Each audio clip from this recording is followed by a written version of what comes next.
Hi, this is Sylvia, and you're listening to The Tony Pruitt Show. Hello, everybody, and welcome to the Tony Pruitt Show. And today's guest is a country music legend. She's a singer, songwriter, and Grammy Award nominee. In 1982, she was named Female Vocalist of the Year and Billboard's #1 female artist. In 1983, her hit song Nobody won BMI Song of the Year for most airplays. Please welcome the very talented and very beautiful Sylvia. How are you doing, my friend? I am doing great, Tony. How are you doing? I'm doing great. You look wonderful. You never seem to age. What is the secret? Happiness. Happiness and all that. And music. I love to sing, and I love recording, and I just, this is what I was born to do, I guess. And I just feel every day I'm so grateful that I get to have a career in music. It's amazing. That's awesome. Well, you look great. I want to tell you before we start, your music takes me back in time to a good time in my life when I was growing up in the 80s, dancing, honky-tonkin', dancing on Friday and Saturday night. And it just takes me back to a happy time. So it's good memories. It's good memories. To hear that. Well, good. It's that's what music has a power to do. It's amazing how it can take us back to a time in our life when, it just brings it all back. And it does. How it imprints on us, and it helps us through hard times and helps us celebrate good times. I can't imagine a life without music, It's amazing how you can not hear a song for 30 years and you'll hear it and you remember all the words. I know. It's like, where did that come from? Something to come on the radio and I'll just sing along and like, how do I remember all those words? It's amazing. I haven't sung the song and haven't even heard it in decades. And yeah, it's amazing. Music is something. Do you remember how you got started and when was the first time that you actually performed live? Do you remember that far back? Oh, of course. I have this incredible memories of even when in my infancy. So yeah, I can remember that I was asked to sing at church by my aunt, and I got up and sang Jesus Loves Me. And honestly, it was a pivotal moment for a 3-year-old. I mean, I was standing there, the sun streaming through the windows in this little church. There's probably not even 20 people there. It was a very small little church. And as I was singing, I just heard this voice inside me say, "This is what you do." Really? Uh-huh. And I just, from that time on, I knew I was going to be a singer. That was my life. That's amazing. So, well, how did you get started? Well, I moved to Nashville right out of high school. I had a plan that I would try to get a job working in the music industry somehow, somewhere, and learn the business. And they call it an internship. They weren't calling it that then, but that was my thought. I thought, well, this is the industry I want to work in all of my life.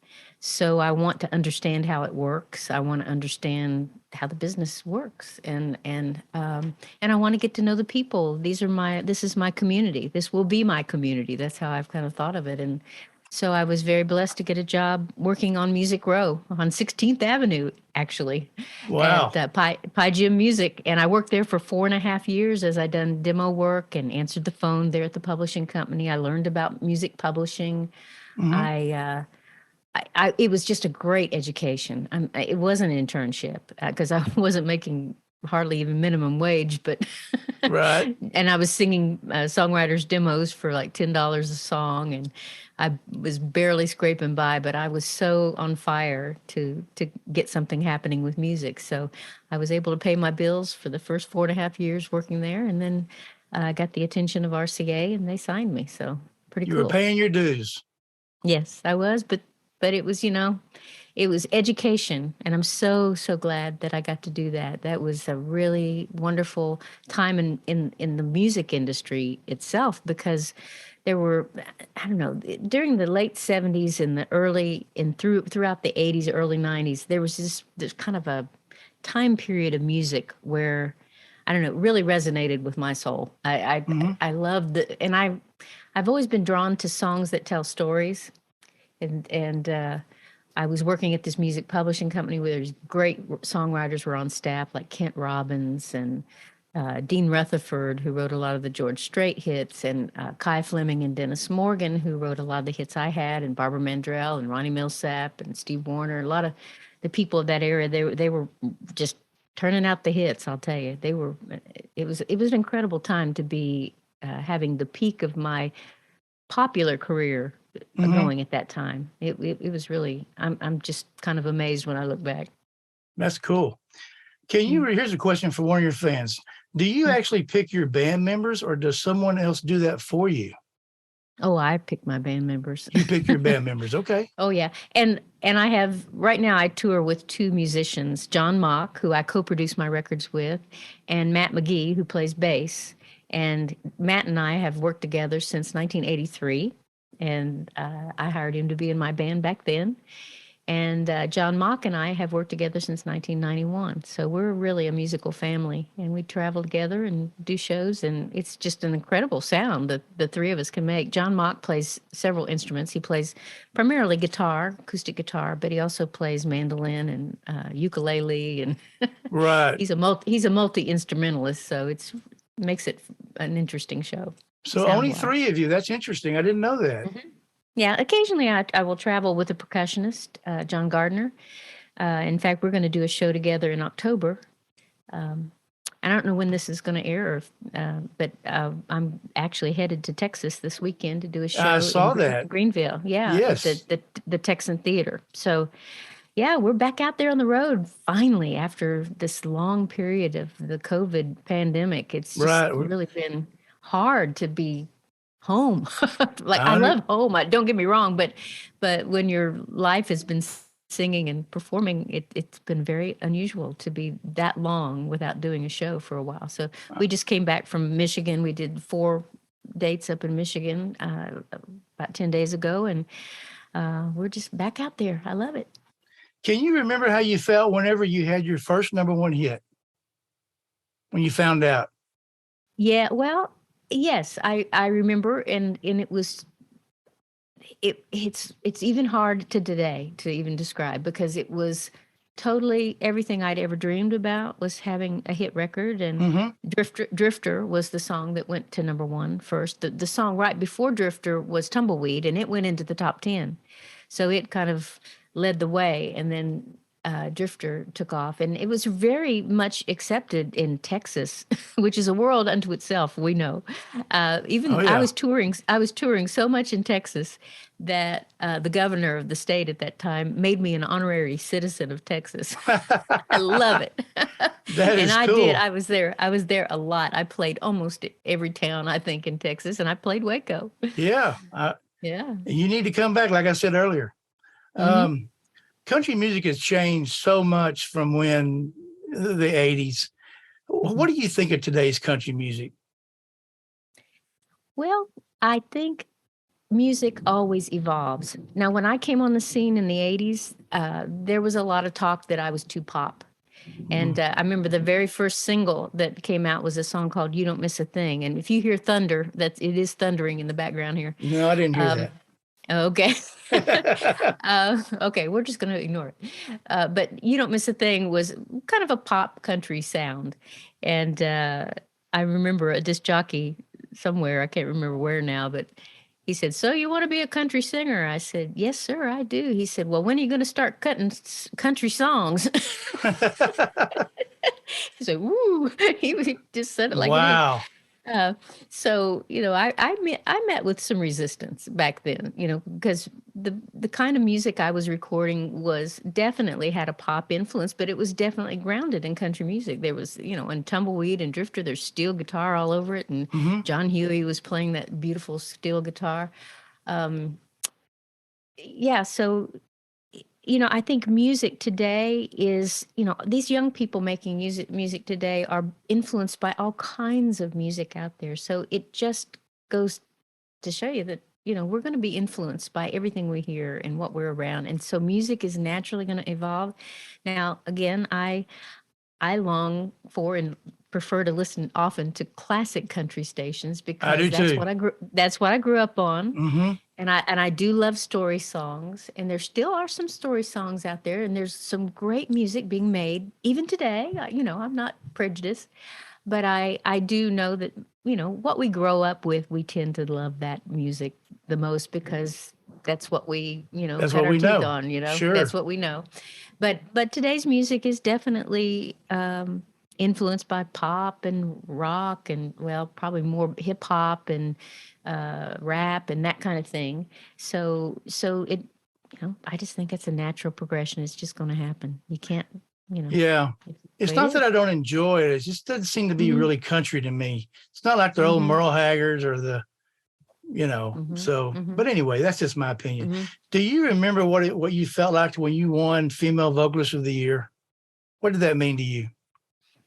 It meant a lot. I mean, I had worked very hard. I had been on the road, working the road. I mean, in 1981, I worked 323 dates on the road. Oh my Lord. Uh, yeah, in 82, it was over 250, and then from then on, it was pretty much 250 dates a year. Throughout the 80s, so I was working really hard and loving every minute of it. But I was really tired sometimes. But I still loved it because I was living the dream Oh, and sure.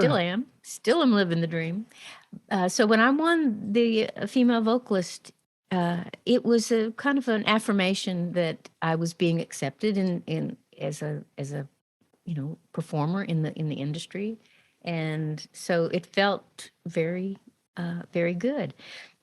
I learned not too long after that in fact, somebody, and I don't know if it's true or not, but someone said, well, those award shows that the labels buy them, buy the award, all this stuff. And I Hmm. thought, well, there may be some truth to some of that stuff, but yet, I was standing on stage every night looking at thousands of people coming to the shows. And I thought, well, it could be true. It could be not true. I don't know what the truth is, but I know that the fans seem to like what I'm doing. Oh, And absolutely. I'm going to embrace it and love it and be happy about it. And so it to this day, I've got my awards sitting over there on a shelf, and it's I'm just very grateful that I had that experience and that I still get to sing. It's great. That's awesome. That's cool.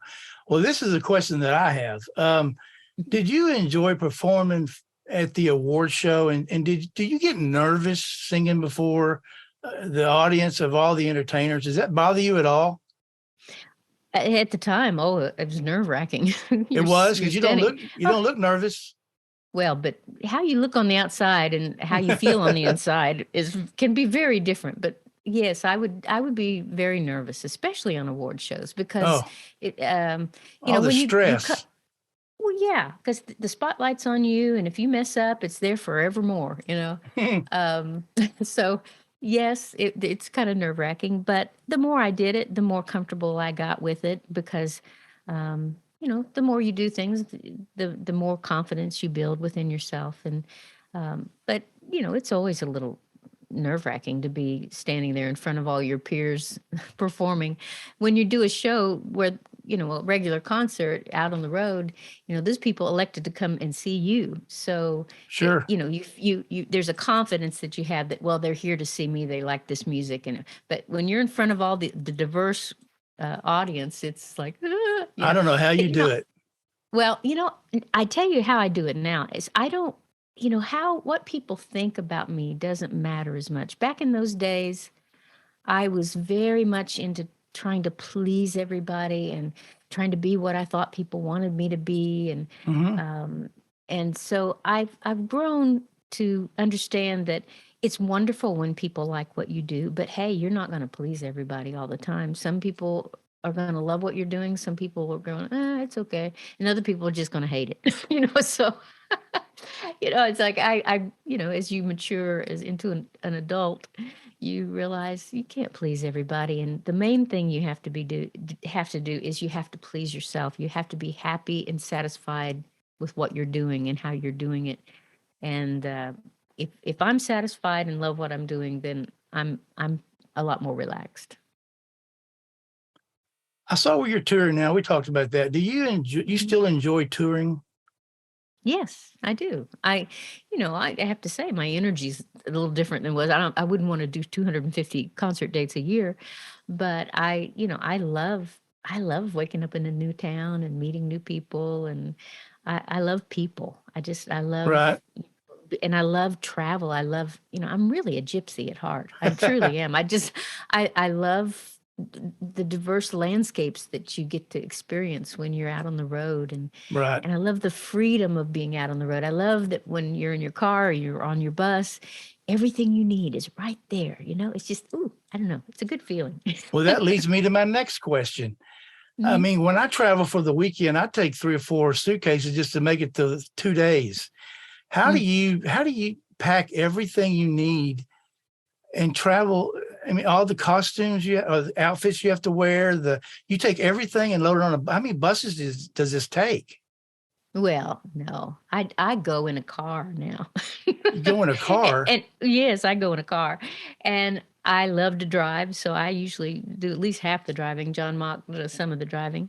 Um, unless it's a big long tour like out west or something, I'd probably rent a bus, or lease a bus. But Right. for the concerts like that I'm doing in Texas this weekend, and we'll drive, and I really enjoy that. I like driving, so.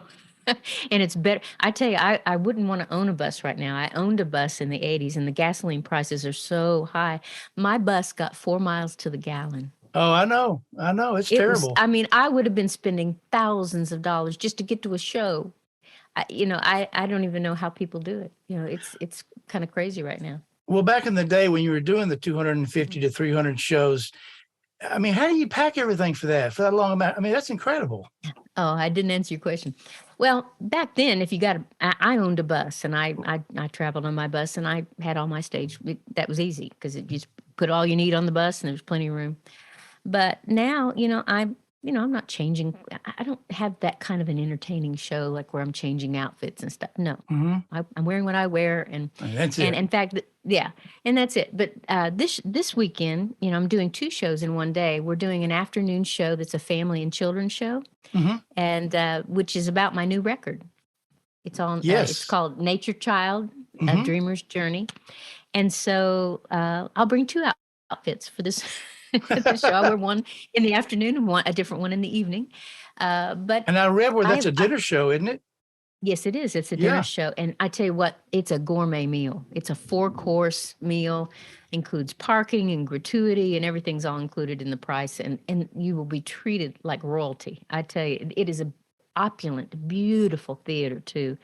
The woman who owns it, Barbara Horan, who totally refurbished this theater back to its original opulence. Mm-hmm. It's just that the theater itself is just a sight to see if you haven't seen it. So, well, my wife and I were going to consider going to see the show, but we can't get away this weekend. That's why I was hoping you were playing other dates in Texas. So, I wish we were too, but not this time. But maybe we'll be back. This is, I think, the 3rd time we've been at the Texan. So, in the last few years, and we were there before COVID and all that, but a couple of times. So hopefully we'll be back, and maybe you'll be able to come next time. I hope so. Mm-hmm. Well, for me, my favorite song is Nobody. Mm-hmm. Did you have a feeling that was going to be a huge hit, or a hunch, or was it just something that happened? I had a hunch that when I first heard the song, which was the day we recorded it, I was going in to do one more session. We had enough songs for the album, but we thought, let's do one more session of 3 or 4 songs, and to be sure we have more songs than we need, and then we can whittle it down to the 10 that are going to be on the record. And Kai Fleming and Dennis Morgan popped into the office and said, "You've got to hear the song. We just finished it." In fact, they had not even put it down on tape. Then it was tape. Yeah. And they just played it live for me. And by the time the chorus came around the second time, I was singing along with them. I just said, "Oh, I love this song. We got to record this song today." Mm-hmm. And that's what we did. And I mean, there was like fairy dust in the air. It felt like something different was happening. It really did. I think it was like 3 takes. We were done. Wow. It was the last song for that session. We recorded the other songs we planned to record, and then we said, "Well, let's go ahead and do Nobody." And it's just amazing, the story in a sense. And the vocal that I did that day is what you hear on the radio. And I think we punched in 1 line or 1 note, even maybe 1 word. But the rest of the vocal was all just how it came down in the studio. It just happened, huh? It happened. And I'm so, boy, I tell you, it was really special. It felt special. It's a special song. I love it. Oh, Thank here's a you. question from one of your fans. How hard is it to make a music video, and how long does it take, and do you enjoy doing them? Well, I haven't done a music video per se, In a like while. in the arts in a long time. But when I did it, it was. I remember we did the Matador, and I think we filmed for 24 hours, and I was so 24 tired. hours.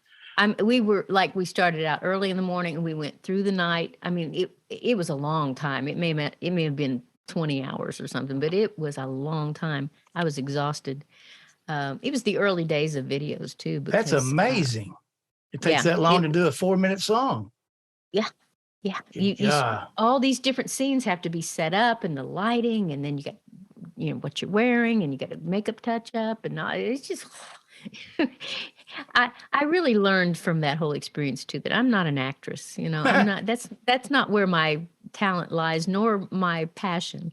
I just it was fun. It was fun to Right. do while I was doing it because I was singing. But yeah, I enjoyed it. But So it's a lot of work.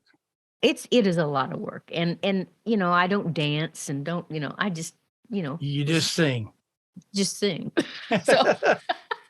A lot of singers don't dance, but in the pop world they do, but I not in understand. the country world. Yeah. Well, here's another Yeah. question for you from one of your fans. Do you enjoy, this is going to be a tough question for you. Do you enjoy singing or songwriting more? It's hard to pick. They're very different energies. When you're writing a song, you really like for instance on the Nature Child album. I'm a writer on every song on this record. There's 12 songs. I don't know if you've heard this yet, but I haven't yet, but I'm going to. This is my brand new record. It came out in February 2/22/22, which was, and it was on a Tuesday. Oh, that's cool. That's actually my next question for you. Tell us about Nature Child. Yeah. Well, the writing of this was really special. Half of this record I wrote between 1988 and 1990. Really? And I wrote that half with Verlin Thompson, who you might be familiar with. He's a brilliant songwriter and singer and performer. He's just incredible. He toured with Guy Clark for about 30 years or more. And so he and I got, when I got off the road at the end of the 80s and decided to take a break, what I really wanted to focus on was writing songs, because I felt like I had some things I wanted to say in music, and all these kids would show up at my show, and I thought, boy, it'd be great to have some music that I could sing to kids, that like things I'd really want to say to them, And that was the inspiration for the beginning of the writing of this record 34 years ago. 34 years ago, I guess. Wow. And then life happened, and I took a different turn, and it kind of got put sidelined. And then after we put out the Second Bloom album, which came out in 2018, this was when I re-recorded a lot of the hits. And after that record, and after the record before that, which was It's All in the Family, I felt like, it's time to do this record. And we didn't have a name for it yet or anything. And but half of it needed to be written. So John Mock and I wrote some music for it. I had written a song in the 90s with Craig Bickhart, If I Only Had Wings, that ended up being on it. And then, so anyway, the writing process is, for me, it's just magical. It's like you can sit there. Well, several of these songs, John Mock wrote the music. And so I would sit, he would put the music down, just guitar, no vocal, just guitar, the melody. And I would listen and listen to the lyrics. I could kind of get a sense of the setting, and then the lyrics, I just describe what I see in my mind's eye. And I just feel like it's kind of magical. So there's I can't wait to quality. check that out. Oh, I can't wait for you to hear it. I'll be eager to hear what you think. And then, but singing is this other part of yourself you get to use. So you've written this music, or you've learned, in this case, written the music, and then you get to actually stand on a stage and sing it and tell the story to people so that they receive it, so that there's a completion of this circle of creativity. There's the writing of the song, which is, you go deep inside and it comes, and it's just magical. And then you stand on the stage and you share it with people so that they feel it and they see what you're seeing. And so there's a joyful thing about both of them, writing and singing. I just, You at this enjoy them point in both. time, I love them both. I don't want to pick. I won't make you. Okay. So, any advice for up and coming people who want to seek singing professionally? Any advice? What should they expect? I mean, I know it's a hard road. Well, it is, but if you can't imagine yourself doing anything else, it's like you got to do it. No, okay, find the way to do it. And there's no formula.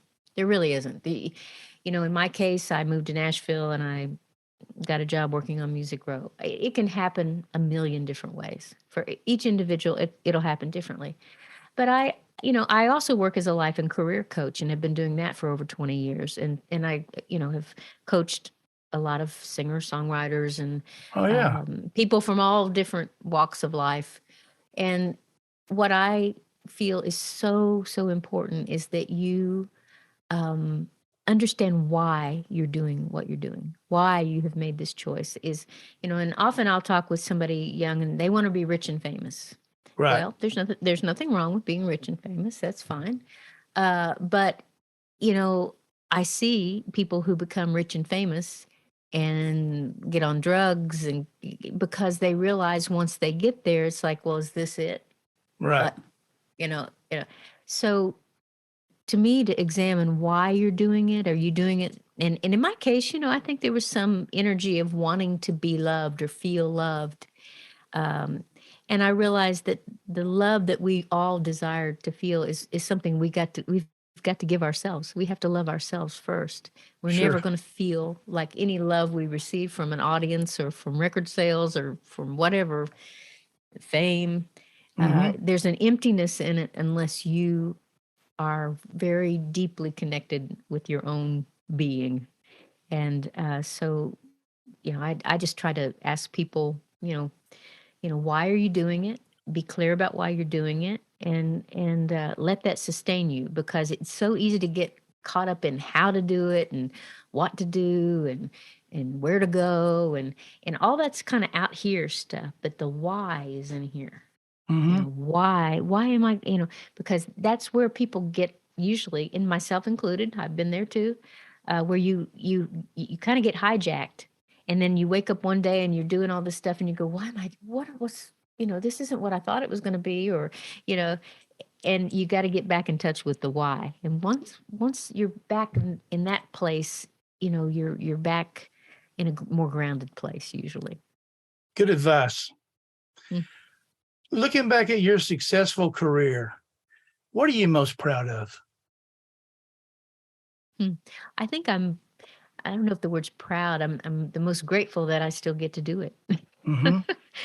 I'm grateful that there are fans out there that still remember Oh the yeah, music that I did in the 80s and that follow me still. Sometimes, I really I hold these records up because I didn't stop making music. yeah. I've been making music for years and I've made I think 6 records on my own since on my own record label since the RCA days. I'm grateful for those days, but Right. I think artists, independent artists like myself, there's a lot of us out there that had record deals back in the 80s and the 90s and don't have record deals with the major labels anymore and don't really get that much airplay on the radio anymore. If you want to support artists, go to their website. I've got a shop on my website. You can buy T-shirts and caps and I saw that. this mug I'm drinking out of. This Yeah, I is saw those. that. Yes. Yeah, you can, and those things help us keep making music. Hmm. And so, I'm not a salesperson, but I think these things, and like the other side of this cup, I've got lipstick on it, says, hey, hey, hey, it's a new day. And that's one of the songs on the record, Oh, on the new cool. record.